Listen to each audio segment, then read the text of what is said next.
దెబ్బలు పడతాయి రాజా, దెబ్బలు పడతాయి రో.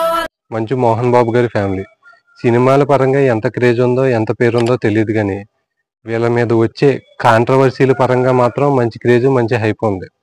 యూట్యూబ్ ఛానల్స్ అన్నిటికి మంచి కంటెంట్, న్యూస్ ఛానల్ అన్నిటికి మంచి కంటెంట్. బయట చాలా మందికి మోహన్ బాబు గారు అంటే క్రమశిక్షణకి మారు పేరు అని చెప్పుకుంటారు.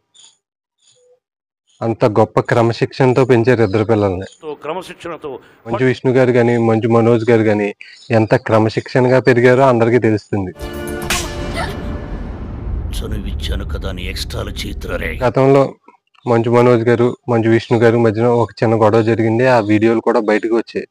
దాన్ని ఏదో విధంగా కవర్ చేసుకున్నారు. ఏదో వెబ్ సిరీస్ షూటింగ్ లో భాగంగా అలా చేసాము, అదేమి గొడవ కాదు అని చెప్పి ఫ్యామిలీ అంతా కవర్ చేసుకున్నారు. ఇప్పుడు ప్రజెంట్ నేను ఒక ఇష్యూ బయటకు వచ్చింది మంచు ఫ్యామిలీ నుంచి.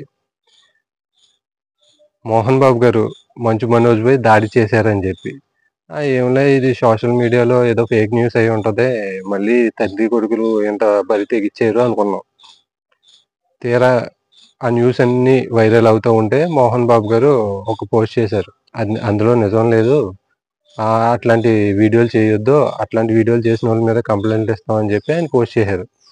అది పోస్ట్ చేసిన కాసేపటికి మనోజ్ గారు నా మీద దాడి చేశారు మా ఫ్యామిలీ వాళ్ళు అని చెప్పి ఆయన కంప్లైంట్ ఇవ్వడం జరిగింది. అదేవిధంగా ఆయనకి కాలికి గాయం అవడంతో హాస్పిటల్కి వెళ్ళి ట్రీట్మెంట్ చేయించుకోవడం కూడా జరిగింది. అలానే మోహన్ బాబు గారు కూడా మంచు మనోజ్ పై కంప్లైంట్ ఇవ్వడం జరిగింది అనే వార్తలు వస్తున్నాయి.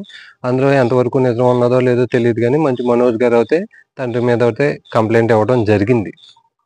అసలు వీళ్ళిద్దరికి మధ్యన ఎందుకు ఈ గొడవ జరుగుతుంది అంటే కనుక ఆస్తుల విషయంలో వీళ్ళ మధ్యన వివాదం నడుస్తుంది. యశ్ గారు పెళ్లి చేసుకోవటం మోహన్ బాబు గారికి ఇష్టం లేదు. ఇది అందరికీ ఓపెన్ గా తెలిసిన విషయమే. అప్పటి నుంచి ఆస్తుల పంపకాల్లో ఇష్యూ నడుస్తుంది.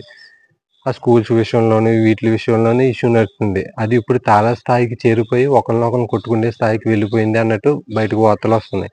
ఇందులో ఎంతవరకు నిజం ఉందో ఎంతవరకు అబద్ధం ఉందో తెలియదు కానీ ప్రస్తుతం ఉన్నటువంటి కథనాల ప్రకారం మాత్రమే నేను చెప్తున్నా. ఈ మంచు ఫ్యామిలీ జోలికి మళ్ళీ వెళ్ళామనుకో మనకు మంచి పెరిగిపోతుంది. ఇది కాపీ రైట్ ఇష్యూలు అవి తలపోటు తట్టుకోలేము మనం.